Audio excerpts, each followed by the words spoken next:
제가 사업을 하면서 단 한 번도 최저가라는 말을 쓴 적이 없어요. 그러니까 싼 값에 저를 팔고 싶은 마음도 없고, 내가 그 가격에 팔린다라고 하면 제가 이제 그 가격밖에 안 되는 사람이다라고 생각을 했기 때문이죠. 어디서 이제 들은 이야기입니다. 한 제자가 스승한테 질문을 했어요. 스승님, 어떻게 하면 제 가치를 높일 수 있습니까?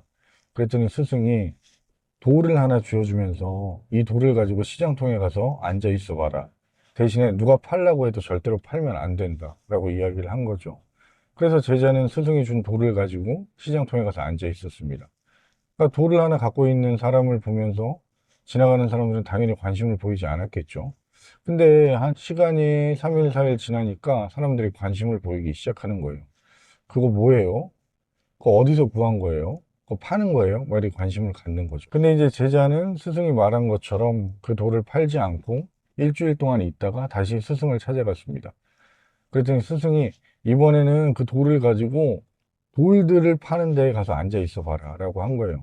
그래서 제자는 이번엔 또 그 돌을 가지고 돌들을 파는 데에 가서 앉아 있었습니다. 역시나 똑같이 처음에는 아무도 관심을 보이지 않다가 시간이 4일, 5일 지나니까 사람들이 막 물어보는 거예요.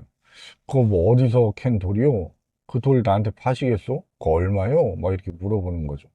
이번에도 마찬가지로 제자는 그 돌을 팔지 않았습니다. 그리고 스승을 찾아갔죠. 그랬더니 스승이 이번에는 그 돌을 가지고 보석들을 파는 데 가서 앉아 있어라 라고 한 거예요. 그래서 똑같이 이 제자는 또 보석들을 파는 데 가서 이 돌을 가지고 앉아 있었습니다. 그러니까 이제 또 마찬가지죠. 사람들이 처음에는 관심을 보이지 않다가 관심을 갖기 시작했고, 나중에는 이제 뭐 그 돌 저한테 파시면 안 되겠습니까? 그 돌 얼마요? 내가 이만큼 드릴 수 있습니다. 막 이렇게까지 된 거죠. 스승의 말대로 그 돌을 팔지 않고 다시 스승한테 갔습니다.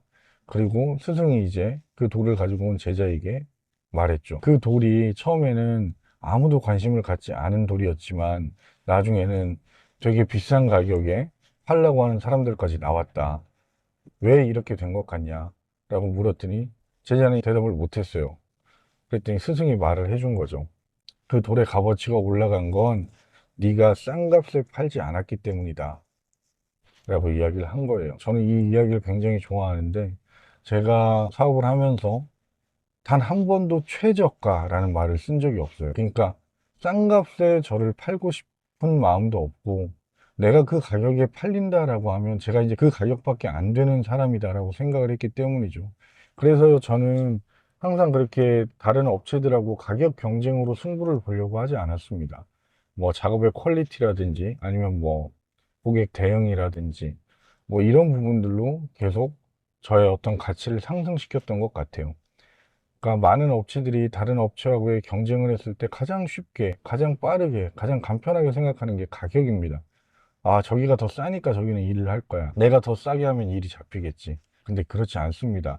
제가 보면 예전에도 한번 유튜브에 그런 영상을 올렸어요. 싸게 잡는 오다는 승리가 아니라 패배라고. 그건 패배예요. 자기를 싼 값에 팔아버리는 거죠. 아무것도 남는 게 없어요. 그러니까 사업을 하시면서 가격으로 승부를 보시려고 하시면은 나중에는 다, 예, 없어지더라고요. 이런 부분에 대해서 제가 다시 한번 설명을 드리는 게 좋을 것 같아서 오늘 영상을 한번 더 찍어 봤습니다.